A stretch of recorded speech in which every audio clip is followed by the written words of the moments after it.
Olá pessoal, esta aula aqui foi gravada no dia 17 de junho, era sobre recorrências, material na apostila volume 2 de combinatória 2, tá? Seção combinatória 2, certo?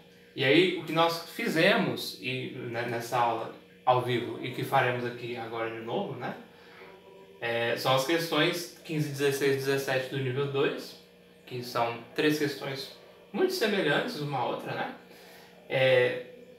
As ideias são basicamente aproveitar a simetria das figuras para que você não tenha de criar tantas, para você não ter de nomear tantas recorrências, né?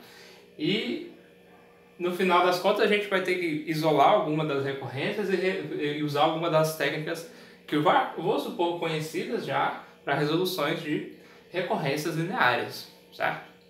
Então, se você ainda não tentou fazer essas questões, não entendeu, eu recomendo que você primeiro leia. Na aula ao vivo eu dei 20 minutos para a galera precisar fazer. Você pode tentar fazer em mais tempo, se você estiver assistindo numa situação mais tranquila, né? Ou você pode assistir direto também, mas o que acontece é que se você passar deste ponto, você vai ver spoiler, porque eu vou realmente resolver essas três questões.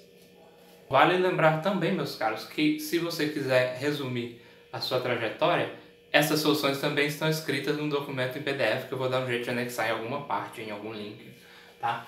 Mas, aqui por enquanto, se você seguir assistindo o vídeo, bom,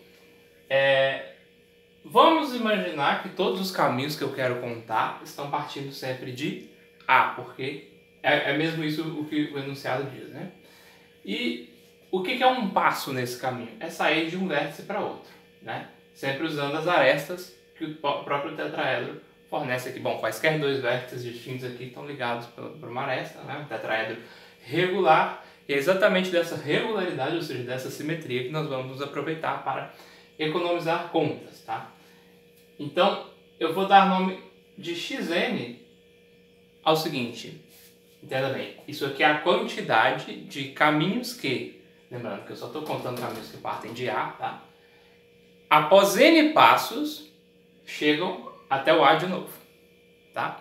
Isso aqui é o que eu estou chamando de xn, é a quantidade de caminhos. Por exemplo, o x0. X0 não gosto muito, mas vamos começar do x1. x1 é quanto? É a quantidade de caminhos de tamanho 1 que, partindo do A, chega no próprio A. Não tem nenhum, porque o primeiro passo vai ter que sair do A, certo? O x2, bom, eu saio do A, BA, ou então CA, ou então DA, ele é 3. Só para exemplificar o que eu estou dizendo aqui, né? Enfim. E agora eu posso dar o nome, né, de YN, a quantidade de caminhos que me interessam, ou seja, que partem de A, e que chegam, após N passos, ao vértice B, certo? Então eu posso chamar essa quantidade de caminhos que terminam em B de YN. Pela simetria eu não vou precisar criar outra variável, porque do ponto de vista do A, o B, o C e o D são a mesma coisa, para efeito de contagem de caminhos de tamanho N terminando no B, ou C ou D, certo? Então aqui YN, aqui também YN. Tá legal? Então, ó, por exemplo, Y1, caminho começando em A, terminando em B com um passo, só tem um, né? Y2, não sei, conta aí, mas porque não é isso que importa no momento, senão o vídeo vai ficar muito grande. Mas aí a ideia que eu tenho para facilitar a minha vida, para absorver alguma informação aqui, é a seguinte: é contar de duas formas o total de caminhos. Uma é a forma mais óbvia, assim, combinatória 1 da vida, que você vai dizer o seguinte: de cada vértice você tem 3 outros vértices disponíveis para fazer o próximo passo. Como você tem que dar n passos, então 3 elevado a n. Pronto. Caminhos totais que partem de A, não interessa onde termina. E se eu considerar agora onde termina, né, ele termina em A, ou B, ou C, ou D. Então, quanto é que essa quantidade aqui? Ela é xn mais yn mais yn mais yn. Tá? Isso é uma informação, né? Aqui eu tenho um sistema de equações de recorrência, né? Que vai contar com a participação de uma outra equação aqui, que vai ser a seguinte: aí a gente vai usar realmente uma ideia recursiva, né? Por quê? Do que depende um caminho de tamanho n? Depende de um caminho de tamanho n menos 1 mais o último passo, tá? Então, se eu for olhar para o xn, o que é xn? Está contando caminhos de tamanho n que terminam em A. Onde é que foi o penúltimo passo? Ele terminou em B ou C ou D, né? Em A não pode ter sido, porque ele não vai de A para A, né? Então, esse caminho aqui de tamanho n, que terminou em A, o penúltimo passo dele foi ou para B, ou para C, ou para D. Então, vê se você concorda comigo. Esse xn tem que ser igual a 3 vezes o y n menos 1, né? Que é caminhos de tamanho n menos 1 que param aqui, ou aqui, ou aqui. Beleza? Então, agora eu tenho duas informações interessantes. E é uma coisa que eu preciso olhar aqui, né? Para facilitar a minha resolução, é que me interessa o x, dá para eliminar o y, né? Eu posso escrever essa segunda equação aqui como yn menos 1 igual a 1/3 de x n, certo? E aí, bom, na primeira equação, que é onde eu vou usar esse aqui para eliminar, tem um yn, não é yn menos 1. Então, aqui você faz um truque muito comum, que é trocar o n, por exemplo, por n mais 1, né? Aí a sua equação vai ficar assim: o n por n mais 1, isso aqui vira n, isso aqui vira 1/3 de xn mais 1, certo? E aí, esse 3yn aqui, que é o xn mais 1, vai virar xn mais 1 aqui. Então, a minha primeira equação, com essa substituição aqui, vai virar xn mais o 3yn, que é xn mais 1, igual a 3 elevado a n. E aí, que coisa interessante, quando você acha uma recursão linear, né, que tem um terminho exponencial aqui, né, que obviamente não está homogênea, né, o que você vai fazer? Uma ideia comum é você forçar que aconteça aqui uma soma telescópica. Se vocês me permitem trocar só a ordem aqui dos termos, né, xn mais 1 mais xn, para ficar mais bonitinho, o que eu vou fazer? Eu vou querer que esse xn vá embora. Então eu vou trocar o n dessa vez por n menos 1 e mudar o sinal da equação. Se eu trocar o n por n menos 1 e mudar o sinal da equação, eu fico assim: menos xn menos x n menos 1 igual a menos 3 elevado a n menos 1. Por que eu fiz isso? Porque dá certo, vai cortar o xn com o xn, eu vou ficar com xn mais 1 e o menos xn menos 1. Então, eu já diminuí esse cara. Dá para diminuir quase que para sempre, né? Até chegar no zero, assim. Então, por exemplo, se eu de novo inverter o sinal, de novo trocar o n por n menos 1, essa mesma equação aqui vai ser reescrita na linha de baixo como xn menos 1 mais xn menos 2 igual a 3 elevado a n menos 2, né? Imagina eu ficar fazendo isso. Bom, menos xn menos 2 menos xn menos 3 igual a menos 3 a n menos 3, etc. Eu vou fazer até onde? Bom, vou fazer até aparecer um x0 aqui, né? Então vai ficar assim: menos 1 elevado a n, x1, né? Mais menos 1 elevado a n, x0 é igual a menos 1 elevado a n, que multiplica o 3 elevado a 0, né? Então, você pode observar que vai cancelar esse termo aqui, vai cancelar esse termo aqui, vai cancelar esse termo daqui, etc, etc. Vai morrer esse cara aqui também, né? Com o cara que estava aqui em cima. Então, o que acontece? Vai morrer como, né? Eu estou somando, eu não expliquei que eu estou somando. Eu escrevi a primeira equação e uma outra, e uma outra, e uma outra. Fui fazendo várias equações e no final vou somar tudo isso, né? No final, o que vai acontecer? Vai ficar xn mais 1, aqui sobrevivente da primeira equação, mais esse outro aqui, menos 1 elevado a n, vezes o x0, que eu vou convencionar que é 1, seria interessante, né? Se você não acredita em mim, faz a primeira equação que você vai ver que x0 mais x1 ser igual a 1 é uma coisa razoável, né? Porque o x1 é 0 e faz sentido dizer, por convenção, que o x0 é 1, porque caminhos que saem de A não dão passo nenhum, só tem um, que é ficar parado, né? É uma convenção útil às vezes. Vezes 1 aqui, né, que é o x0, isso aqui vai ser igual a esse somatório muito bacana aqui de uma progressão geométrica. Do lado de cá é uma soma de uma PG que tem razão menos 3, termo inicial a 0 igual a menos 1 elevado a n, então a soma da PG, se você jogar na fórmula, fica assim. Aqui então eu achei xn mais 1 mais menos 1 a n, em função daquela bagunça ali da PG. Quando eu arrumar, fica assim. Quando eu troco n mais 1 por n, porque eu quero xn, não xn mais 1, enfim, fica desse jeito. Claro, esse menos 1 elevado a n menos 1 aqui vai absorver o sinal daqui, então por isso que mudou de negativo para positivo. A expressão geral da solução é essa aqui, né? Que é de se esperar, isso aqui é mais ou menos 1/4 do total de caminhos, né? Conforme n fique muito grande. E, em particular, para o caso n igual a 5, nós temos x5 igual. Então, meus caros, aqui vocês podem observar o seguinte, que a partir do vértice A, né, que, lembrando, é sempre de onde eu vou considerar que partem os caminhos que eu estou contando, para o contexto destas questões, os pontos B, D e E, do ponto de vista do A, são a mesma coisa, né?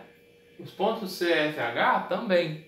E repara o seguinte, eu dividi aqui em 4 blocos para que vocês visualizem que qualquer movimento que a formiga faça sobre as arestas, ele sempre vai de um desses blocos para um bloco vizinho necessariamente, certo? É uma característica interessante, uma maneira interessante de dividir. Não dá para eu ir do vértice B para o vértice G, por exemplo, porque não tem aresta BG, certo? Não diretamente, eu digo. Enfim, então esses blocos aqui, a formiga sempre transita entre eles de maneira a pular de um deles para um que esteja imediatamente adjacente, né? Então, mesmo esquema, eu vou chamar de, por exemplo, WN aqui, né? A quantidade de caminhos que terminam em A e tem tamanho N. Lembrando de novo que eu estou sempre começando de A, né? Se eu chamar aqui no B de xn, né, o mesmo xn vale para D e para E pela nossa simetria, que nem a gente fez no programa anterior, né? Se eu chamar aqui no C de yn, vale aqui também e vale aqui também, certo? E aqui em cima eu posso chamar de Zn, digamos. Isso já é uma simplificação, porque eu não tenho 8 sequências, eu tenho 4. Mas isso aqui pode ficar ainda mais simples se a gente observar as relações que existem entre todas essas sequências. Por exemplo, a gente pode obviamente perceber que nem no exemplo anterior, que o Wn, que é esse aqui do vértice A, ele tem que ser igual a 3 vezes o x n-1. Por quê? Terminar após n passos em A é a mesma coisa de no passo n-1 está em B, ou em D, ou em E, certo? E analogamente, se eu fizer essa mesma relação para o vértice de cima, eu vou obter Zn igual a 3 vezes o y n-1, certo? Então, se eu olhar agora para o vértice B, eu vou obter alguma recursão para o xn. O que está acontecendo aqui com ele? Bom, para você chegar em B, você saiu ou de A, que é com W aqui, né? Ou de C, que é com Y, ou de F, que é com Y também, né? Então, ele é 2yn-1 mais o w-1.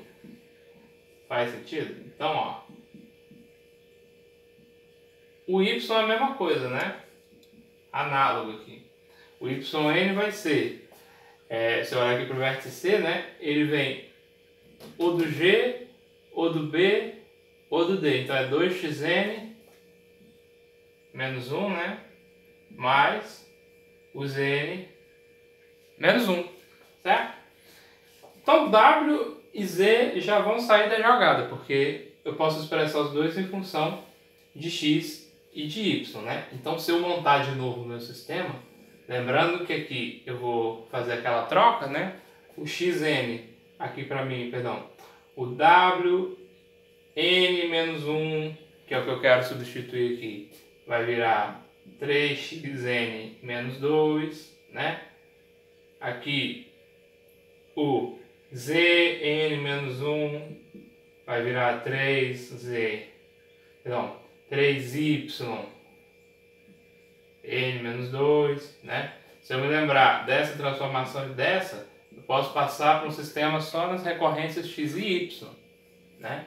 Então fica xn igual a 2y n menos 1 mais 3x n menos 2. yn igual a 2x n menos 1 mais 3y n menos 2. Certo?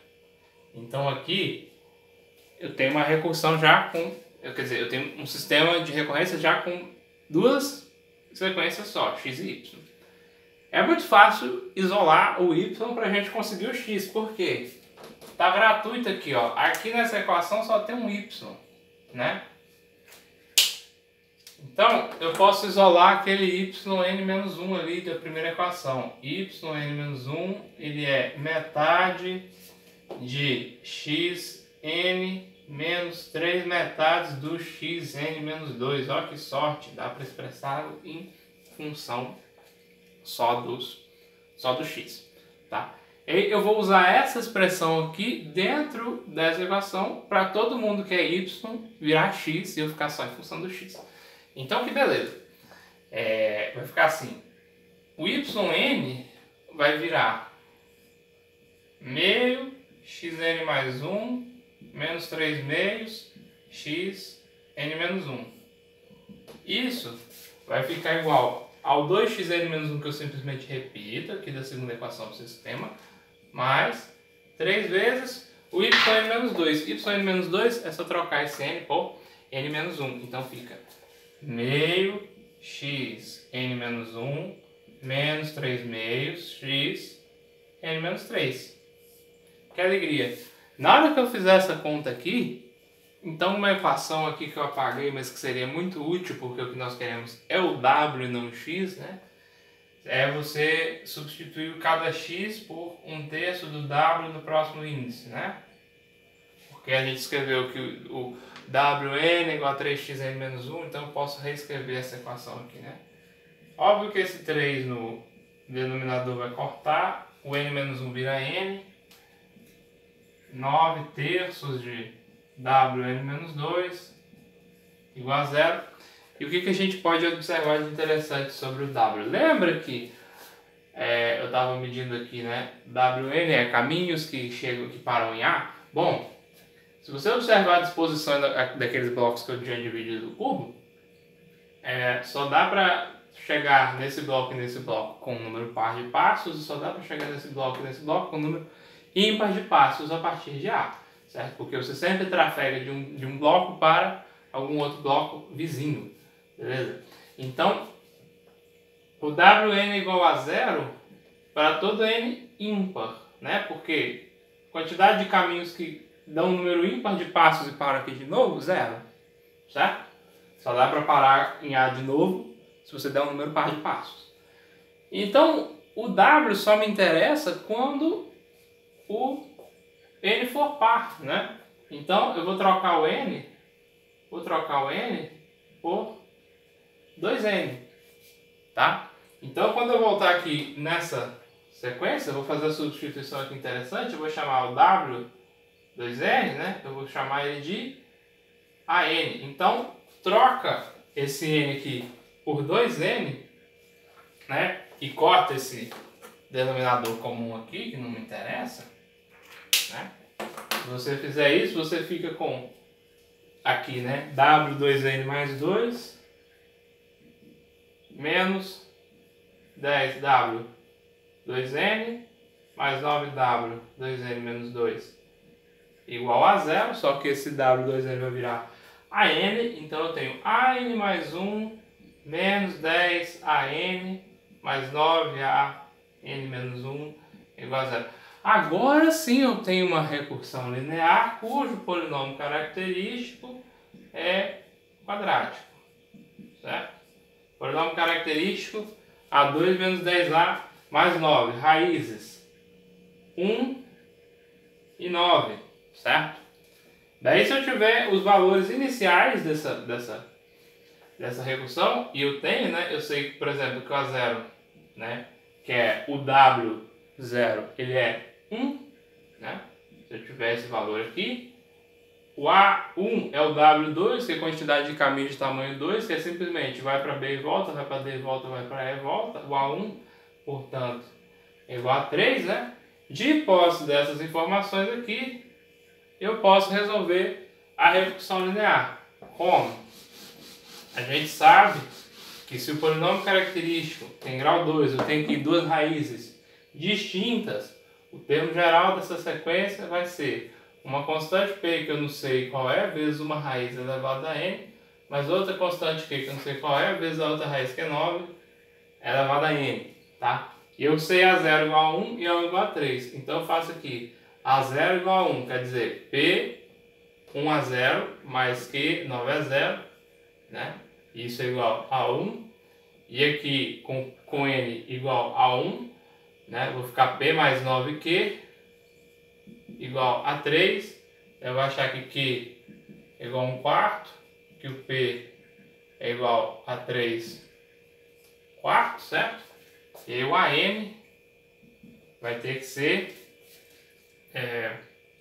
3 quartos vezes 1 AN mais 1 quarto vezes 9 AN, né? E no caso particular do que ele queria, era o W20, né? Quantidade de caminho de tamanho 20, isso é mesmo que a 10. Isso é 3 quartos mais 9 a 10 sobre 4. Isso é 3 a 20 mais 3 sobre 4. Então aí para concluir, olha só, nosso último probleminha. Chama esse cara aqui de AN no mesmo esquema que a gente tem feito. Aqui vai ser BN, BN, BN, BN, né?